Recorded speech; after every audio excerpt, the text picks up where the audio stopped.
instrumentation, seismic free-field sensor, because it is also very important in case of North Anna. And in no way you can say that in case of North Anna, putting instrument on the grade is in real life will be conservative. Okay, that's my comment about this statement. Sure. I understand that. So one thing we wanted to sort of point out in this statement is that DCD has an increased CSDRS defined for the far water service complex, and that one is 1.3 times the CSDRS, and that's the point we want to mention, that in terms of in DCD space, not in the site-specific space, in the DCD space, there's a higher spectra, the set of spectra defined at the surface, which is not the one we are using. So we're being conservative in that sense. That's all we want to point out. Otherwise, for the site-specific, we do have the PBSRS, and obviously when we'll get to the location of the seismic instrument, its location should be consistent with what was analyzed for the calculation of the PBSRS.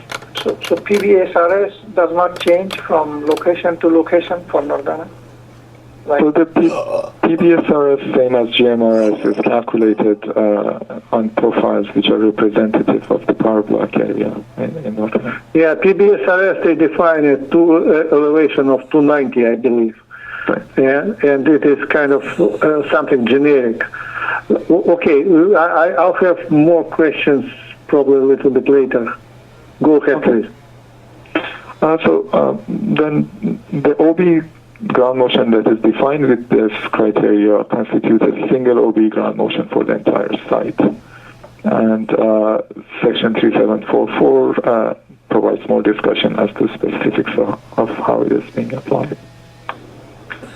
So if we move on to the last slide, I won't read this one, but this is basically the criteria that is in DCD. What we're doing is that we're keeping the first and third bullet. Those are from DCD. And North Anna specifically is adding the second bullet shown there. Second bullet means site-specific or specific limits, right? Okay. Before we leave this part or go to the second slide, I don't know, maybe it's clear to manage, but for me it's suddenly become not very clear because under first bullet and the second part says at frequencies between 1 and 2 hertz, the recorded response spectral velocities. You know, it's suddenly you are switching from spectral acceleration to spectral velocities measurements.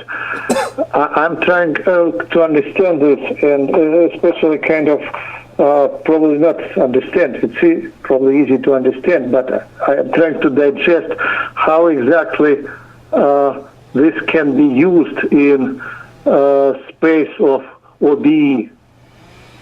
I'm not completely clear because we deal with spectral acceleration, with accelerations, and you are switching to spectral velocities. So we are following, first of all, the DCD and, of course, the Guide 1.166 that defines the response spectrum check criteria and criteria for plant shutdown. And those these requirements are basically following almost verbatim from that check guide. Okay, I have to look at this. This is first time I see it in space of 374. Okay, maybe I missed this, but okay,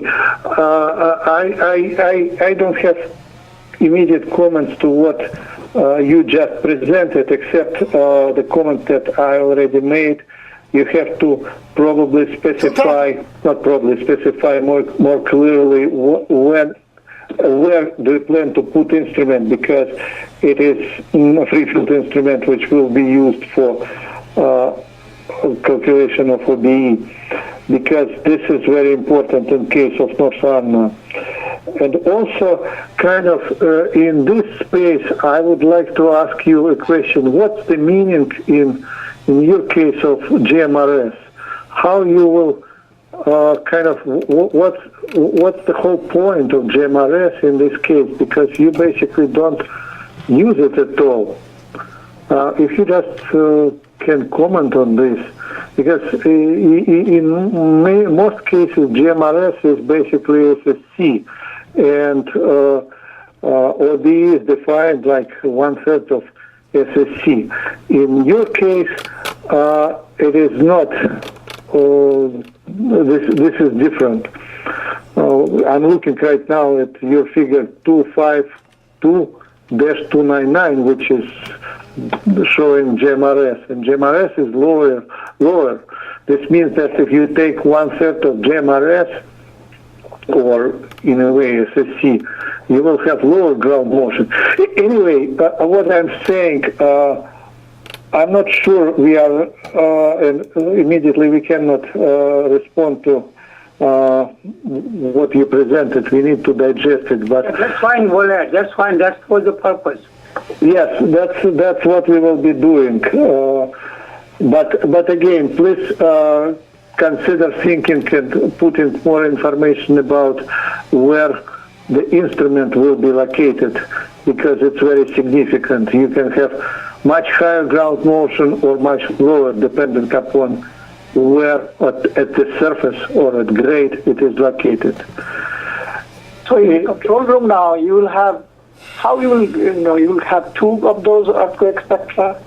No. It's they have to in control room they will have information from the instrument, but from the free field instrument. But free field instrument, if it's located at the northwest corner, ground motion will be much lower than if it's located at other corners, because northwest corner is practically hard rock exposure.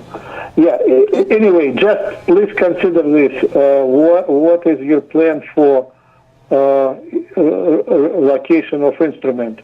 Usually, it's not critical, but it's critical in case of North Anna. Oh, but you will have some what you call enunciator or something, or some. Enunciator is not the case. Enunciator is just showing what the instrument is writing, and instrument is recording ground motion where it is located. And if it's located, it should be located outside at some distance from structures, because it is free field instrument. Yeah, but anyway, Manas, if you want, we can continue this discussion between us. I was just wondering, how... No, I think two of you need to have some... separate discussion, yeah, sure. Later on. Before we get response to feedback for that, right? Yeah, that's definitely. Because OBE typically it should be tied to SSC. But, the presentation, the way it's described, it's sort of a type DRS. I think that's kind of confusing to the staff. DRS has nothing to do with the SSD for site. That's for standard design. That's the standard you use to do the seismic design for the standard plan. Yeah, I feel much comfortable with just site-specific SSC 1/3 of that. No. There is only one SSC for the site. I know. So that's what I was saying. There's only one SSC for the site. The CFDRS shouldn't be in the picture. So I think two of you need to discuss it, and then we provide feedback for that. Right. So Vlad provided some preliminary items for Alidot and for Dominion in general to think about. And we have a public call scheduled. Right. Location instrumentation. But this document came in late yesterday, and we'll look to the 24th to discuss it more. And if not ready then, we'll pick a later date. But Probably 24 will not work. 24 I will be out of the office. That's what I'm traveling. we'll get it. That's just the next opportunity. If that doesn't work, Okay. Just to let you know. Okay. Okay. Thanks. With that concludes the technical portion of our public meeting, and I want to query the public that are in attendance to make any comments or ask any questions at this point. Anybody? Yes. Hey, Perry. This is Erica Gray calling from Henrico. Hi, Erica. Yeah, I have a question. It's a very interesting call. I realize that we're dealing with multiple faults in the area anyway. Do we have an idea on how many faults are Mute off. radius of the proposed North Anna Unit 3? Anybody want to answer that? I don't. I don't know. What geology person left? Vlad, do you have idea, or should we depend on Alice? Okay, I have some ideas, but I clearly prefer that Alice respond to this question.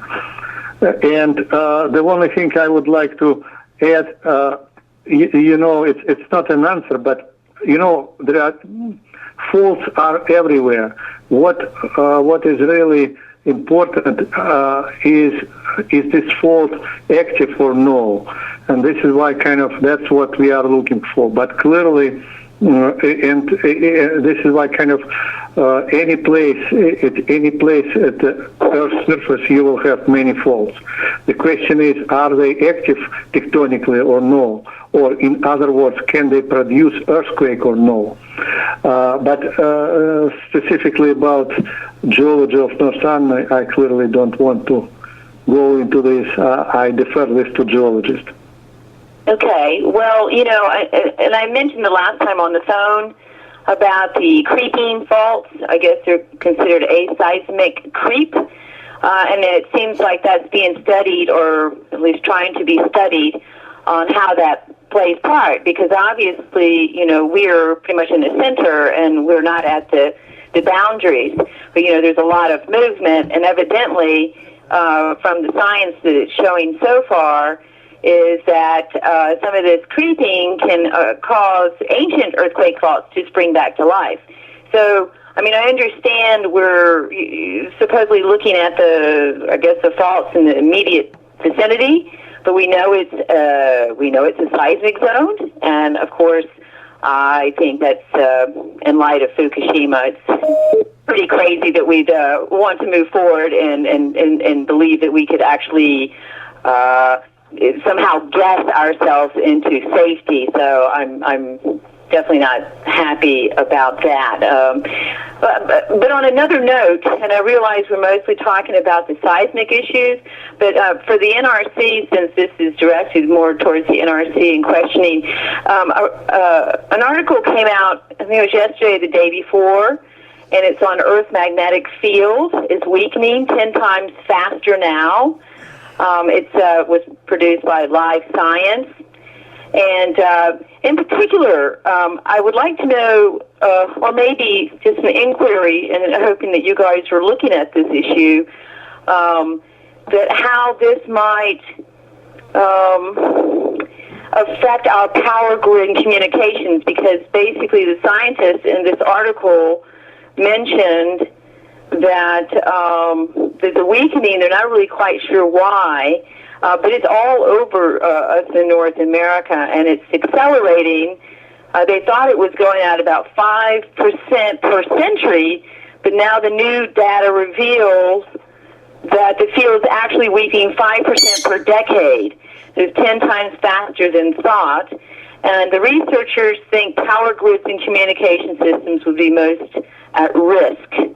So I'm just wondering if, or hoping maybe, that some thought will be put into this, because obviously issues with the power grid would put us at extreme danger.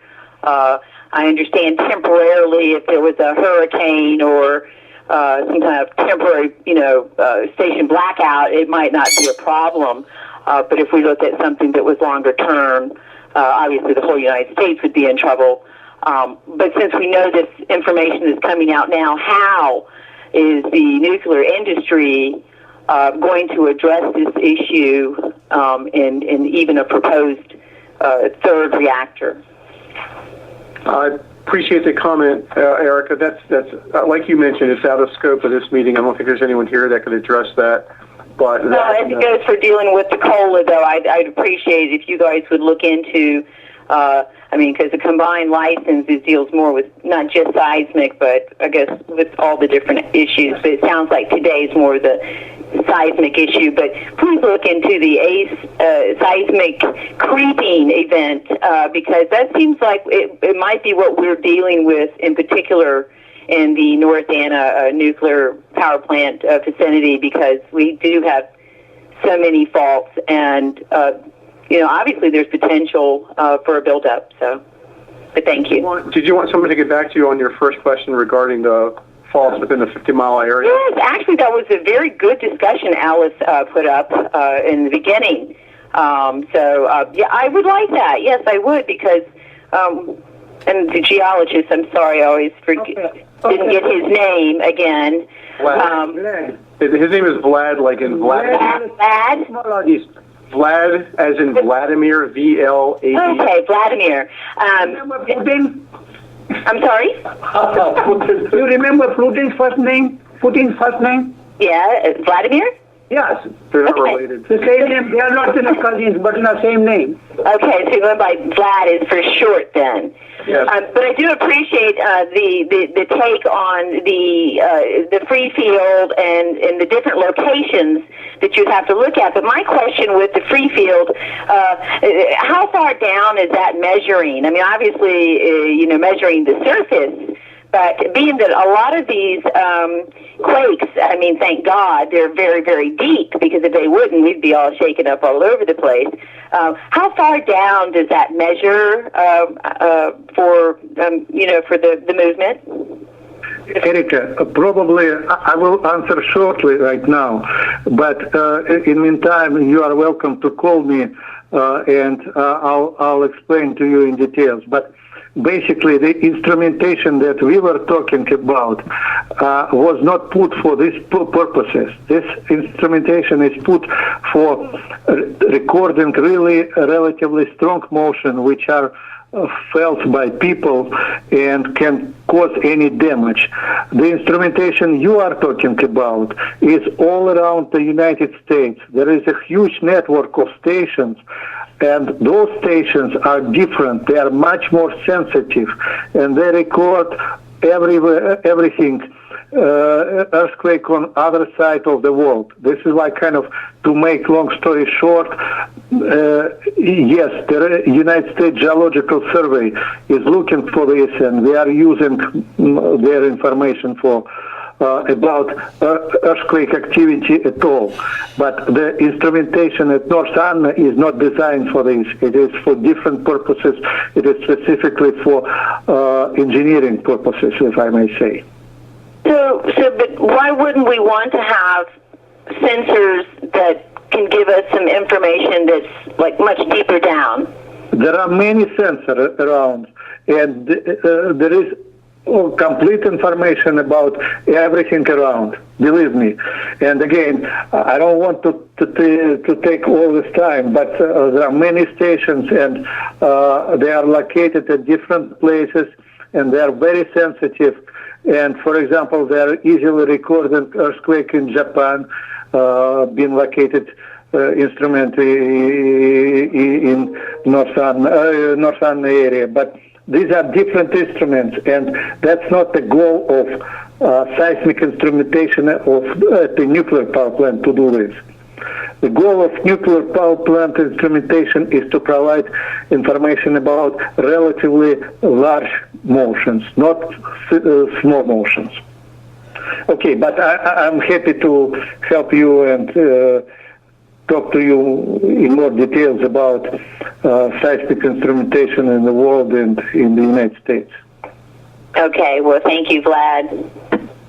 Well, Erica, we'll get back to you with Alice. Hopefully can talk to you about your first question Okay, thank you. If you wanted Vlad's contact number at the NRC, we can provide that as well. Okay, I appreciate it. Thank you. You know how to reach us. So, any more public comments? I have a question. Is this Mr. Martin? Yes, it is. Yes. Please. Where is Harris Creek fault line exactly at? Creek fault line. Vlad, can you answer that, or? Okay, can you please repeat the question? Where is Harris Creek fault line exactly at? It is not my area, I'm sorry. It should be answered by Alice. Okay. She left, unfortunately. Yeah, she left after her half hour. It's not in the state of Virginia, is it? We don't really know. That's I'm not a geologist. I have very general information on this stuff. I already looked it up. It's not in Virginia. Probably we can answer the same question when we talk with Erica, and she can relay, or we can call you separately. Okay, thank you. Because, yeah, that's a good question. At least you should, in general, know. right. I know, I understand. Let But them reach out. we don't have the right person here. Okay. Any more questions? David or Erica, I guess you're the two members of the public. I did try to look up from the NRC site the ML that you sent me in the email, and I couldn't get there. I don't know what the problem was, and then midway through my phone cut off too, so I was having some difficulties. So, but I'll get back with you later to be able to see some of the slides that I could not visually see during this call. Yeah, what happened? This material came last night, and this was put this morning, right? This morning into Adams. So probably, there's some lag time. It could have happened. I'm not sure exactly because it's supposed to be released quickly, but that could have happened, Erica, because Okay. I just put that this morning, Okay, well, I guess I'll try again later then and see if I can't pull it up. Yes. Thanks, and let me know if you have a problem. It should be in there and publicly available.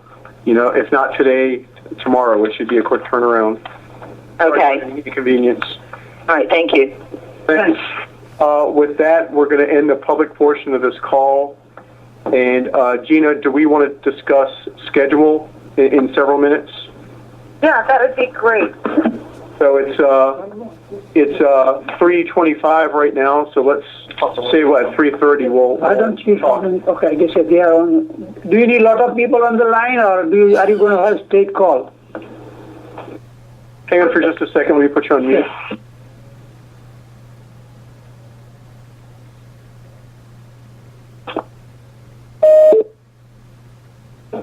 Okay, so we'll officially end this public portion of the call at 3:25 p.m.